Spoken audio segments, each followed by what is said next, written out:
So this morning, Sando Roshi talked about the Buddha's great enlightenment. And it's important to know that what we call the koans, or the cases of the Denkoroku, these aren't first awakenings. These aren't a kensho, a glimmer, a glimpse into reality. These are final awakenings. These are what in the Zen tradition is called the Daigo Teitei realization, the final realization. And in truth, it's not the final realization. There's continuing realizations, awakenings that can happen forever. There's no limit. But what makes these awakenings so significant is that the belief, the conviction in the sense of self, in the sense of a me, is vanquished. The convictions, the beliefs are seen through, they're dropped as false. The duality, I'm here, everything else is there, ends. Everything is a part of the oneness, always. So that's what they're looking at in the world. They become living functions, living limbs of the Absolute. They still have peculiarities, preferences, likes, dislikes, but they're not based on ideas. They're based on perhaps, taste buds, where they grew up, all sorts of other things. But the point is, these are individuals. They're not robotic. They're not the same person. They're very, very individual. And one of the terms you'll see throughout the Denkoroku is that these individuals became recognized as living Buddhas. And that's a very important statement. That means that they're manifesting the Absolute in virtually everything they do. Even things they do that are unskillful is still the Absolute functioning. Today, Sando Roshi talked about this awakening, this enlightenment of the Buddha, looking at the morning star and seeing that everything was already enlightened. There was no enlightenment to get. It's the dropping of the belief that I'm separate and that my convictions and my concepts of how the world works are just ideas. They're just my beliefs. The world doesn't actually work like that. It's just how we structure it to make sense. It's how our societies and our families communicate about it. And that's why we have differences between families and countries, because we have different beliefs, different convictions. And it doesn't mean that anybody's right and anybody's wrong. They're just different. There's no hierarchy in that regard. As I frame the Absolute and talk about it in guide meditations, I present it as having two primary functions, the manifest and the unmanifest. The manifest is that functioning of the Absolute that's grounded in love. This pure, amazing, encompassing love that loves everything, no matter what. It's not like, as humans, kids, somebody gets into an argument, I don't like you anymore, you're not my friend, I hate you. This is common for kids to do. And it doesn't work that way. This love of the Absolute is complete. It's not conditioned. We don't have to perform in any way. We don't have to look any way. We don't have to be Buddhist. People say to me, well, the Absolute must prefer Buddhism or Zen. And I said, well, what's the Absolute's favorite tree? If there's no favorite tree, there's no favorite religion. They're all just expressions that make sense to some of us. That's it. And this love can be differentiated. In Theravada Buddhism, we practice the Brahma Viharas. We practice with equanimity. We practice with compassion. We practice with empathetic joy and with love. These are the qualities of the Absolute we're orienting to. We work these Brahma Viharas in two ways. Transformationally, we work categories of beings. We heal, we improve, we illuminate our relationship to these different groups. And that helps us become a better person, to function better, to create less karma, to sort of move more smoothly through the waters of life. And along with the love and the manifest absolute is also presence, the here-ness, the solidness, the now-ness of the absolute. And also what I call pure awareness, which is awareness without concept, awareness without a reflective capability. So it's a pure awareness that's basing its understanding only on experience. I don't know what water is except by tasting it. I can't give any words, I can't describe it at all, but I know what it is when I experience it. That's the difference, that's the pure awareness. The other functioning of the absolute is the unmanifest. And this is characterized predominantly by absence, what we call emptiness traditionally in Buddhism. I think absence is a better word because emptiness has other meanings in English. We can talk about people being, psychologically empty or emotionally empty, and it just gets complicated. But absence really grabs it for me. It's the right translation. And it's a nothingness, a void, a vastness of no thingness, with no end, with no limits. And so a lot of times when we first make contact, our reaction is one of contraction, of fear, of concern. I'm here all by myself, and I get how big this is. And I get I have no control here. And I'm not even sure I have an identity here. So people pull back. This is why it takes multiple trips again and again. This is why I do the guided meditations. So people have time and time again, they have time to touch into the absolute, to work with the reactivity, to start recognizing this isn't a bad place to be. And at some point the shift begins. We begin to recognize, wait a minute, this is what I am. This is truly what I am. Not this. This is not just the answer. This is a manifestation, but it's not the source. And along with the absence and the appearance, as I mentioned today, it appears to be a blackness, but it's really an absence of all color. So with color removed, it leaves this sort of gray-black, would be the closest color we have. But when you really investigate, you feel there's nothing, there's no color even here. It's that blank, it's that open. And along with the absence is peacefulness, a deep, soothing, satisfying peacefulness. And not a peacefulness that meets conflict. That's conceptual peace.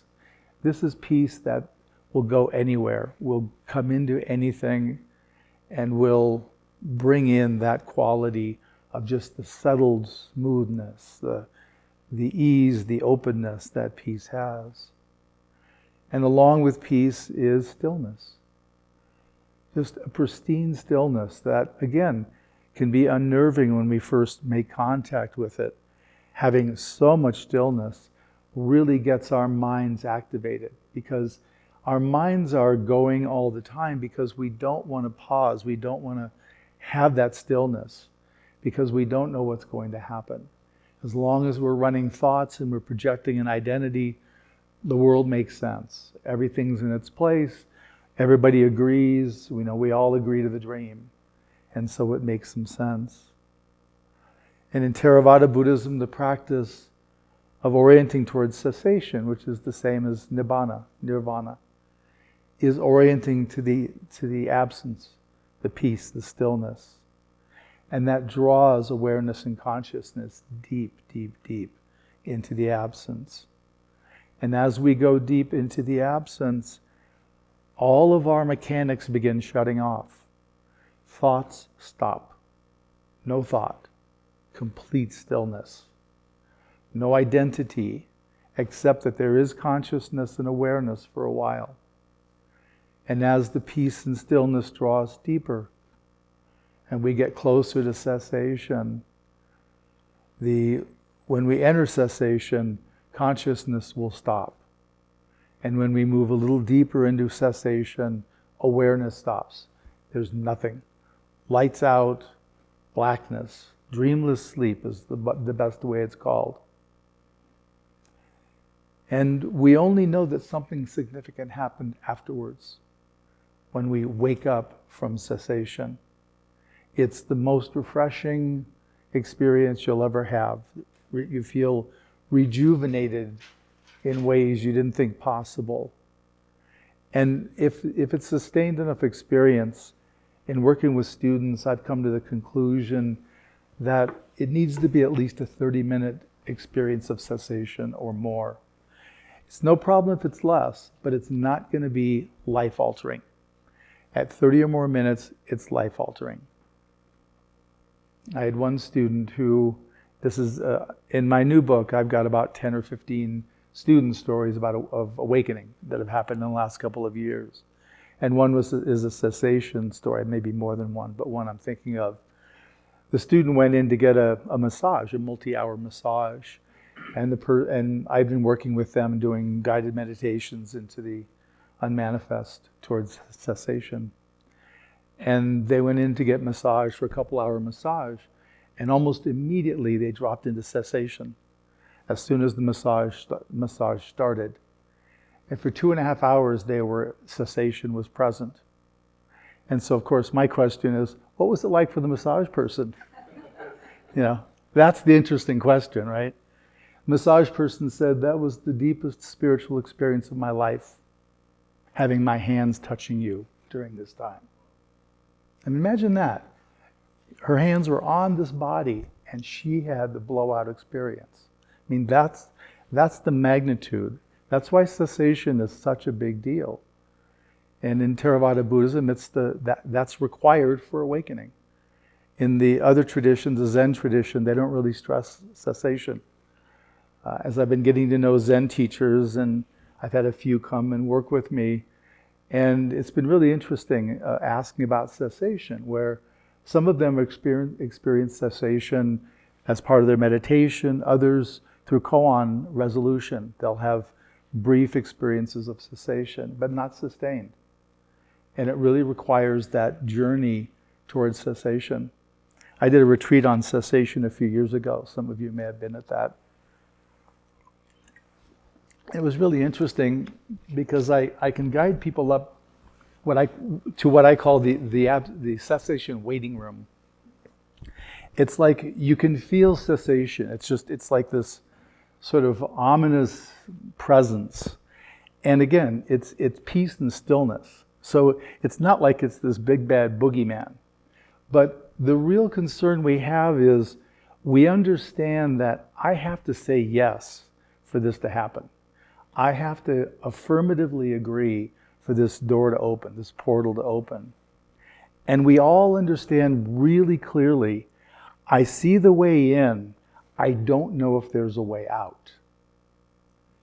And so what does that kick up? Is any issues you have around death, and even worse, more people are afraid of extinction than death. That's the number one fear I see when people get into this territory. And so that's where I came up with the term the cessation waiting room, because I could guide them up there and they could abide nearby. They could feel it like breathing down their neck. But for most people, they couldn't say yes. It was that fear that I don't know how to leave.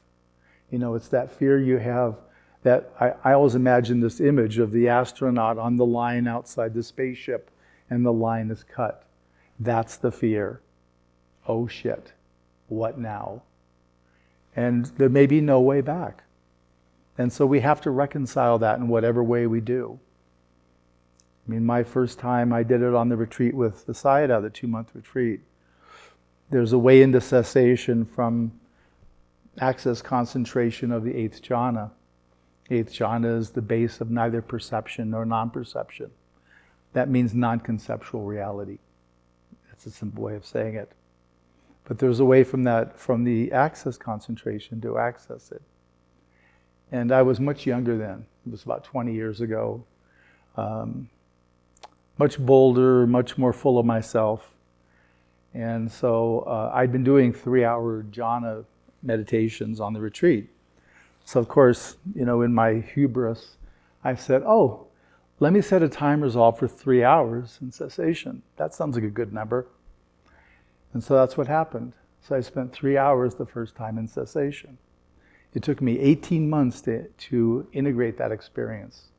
I was so blown out, I didn't know how to even integrate at all. I mean, it was way, way, way too much. I never recommend anybody do anything like that. The one student I had did a couple hours, but it wasn't his intention. It just happened that way. And this was somebody very seasoned. I mean, decades and decades of practice. So anyway, but this is what we're orienting towards. We're orienting towards this potent source, and we're opening to it. And awakening is not. It's not. I say this all the time, and the line is that the personality doesn't get awakened. It doesn't go on the trip. And I say it at all the retreats that I do. And about a year ago, I had somebody been studying with me for about 10 years. And they said, wait, what? The personality doesn't get to go? And I said, I only said this about 100 times. I said, I never got it. And he said, that's my fear. That's my fear. And so they really got that because the personality doesn't go, that's why they were holding back. They thought there was a way that this would happen. And it just doesn't work that way. So we have to be willing to surrender. We have to be willing to risk everything. And that means your identity. You don't know what life's going to be like. You don't know how it's going to impact your relationships and your work. For a lot of people, it doesn't change much. But for some people, it does. And you just don't know. But it's the dropping of the convictions in the me. That's really what happens in awakening. And you get, as I said today, you're in touch with the natural state, which is the undivided, the wholeness, the non-duality. That's the reality that's always existing. This is what we're functioning in right now. But we believe we're all separate. Part of that belief in our separation starts when we're infants. One of the primary selves that I've seen, not that I'm an authority, is the body boundary. When we're infants, at some point we get, when I've got a soiled diaper, that's happening here. When I'm hungry, that's happening here. Solution comes from out there, from that other. So it begins that sense of, oh, out there isn't me, in here is me. But we're also establishing this identity before we have language. So it's a non-verbal identity. It's a non-conceptual identity. I mean, it's kind of conceptual, but it's not vocalized. And so it's challenging to work with for that reason, because we don't have language. And yet we have to work with it, and this is part of the process of what we work with. That's why in the Shikantaza instructions I give, I talk about the dissolving of the body boundary. This is one of the developments in concentration meditation. In the jhana practice, this is a common phenomenon for people as they're getting deeper into the second level of concentration, called access concentration, is they begin to lose a sense of where my body is. And it can feel, and some people will come in sometimes, you're with the breath in this region we call the Anapana region between the nostrils and upper lip. And they said, how do I stay with the breath when I can't find this region? I can't find my face. I said, well, you can find the breath. Go to where the breath is. It's not logical, but you'll know intuitively where the breath is and you can be with it, even if there's no body. So we can function in these ways. We learn how to do so. And so coming down to awakening, for a Kensho experience, a first awakening, what I've written about in Demystifying Awakening, what I look for in confirming awakenings, that there has to be a deep experience of absence of self. The personality becomes transparent. The normal me isn't present. So that's fundamental. That's part of the experience. The other is a deep experience of the love of the Absolute. Everything is the same fabric of oneness. Everything is the same fabric of oneness. So everything's of the same source, including me. It's not my observation, it's my reality. So there has to be, so we can see here what we're realizing. We're realizing the unmanifest, we're realizing the manifest. And the third component is the recognition, this is my true identity. This is who I really am. And usually it's language, this is what I am. Because the who doesn't work. There's not an I anymore in that experience. In the Zen tradition, the awakening process has been really well documented and worked with. We have all these ways to work with it and language it, which has really been a tremendous contribution to Buddhism. And so we'll talk about the depth of awakening. The depth of awakening means how long does the personality go dormant? How long is it transparent? And I had one student who reported a 1-minute kensho, which I'd never heard of one that short, but apparently it's possible. But for most people, it'll last hours, and sometimes days, occasionally weeks, and sometimes months. So the longer it lasts, the more thoroughgoing the awakening is. Because that personality has been dormant for that period of time. And we begin to see, I can function fully in my life without having a sense of me, without having a personality. I still know how to do everything, I still can relate to people, and in fact I can do it better because I don't have all of this history, these projections, these concepts working. So it does give a measure of freedom. But to everyone's disappointment, at some point the personality does reassert itself. And that's expected. It's not till later, after more work, more personal work, more realizations, that there's a potential for the sense of self to fall away permanently. So that's sort of the territory that we're working. And that's why I do the guided meditations, is to really have you break down the resistances, really see for yourself, experience it in a safer way where you're alone but you're not alone. And that helps us build trust. And that's really important in this journey.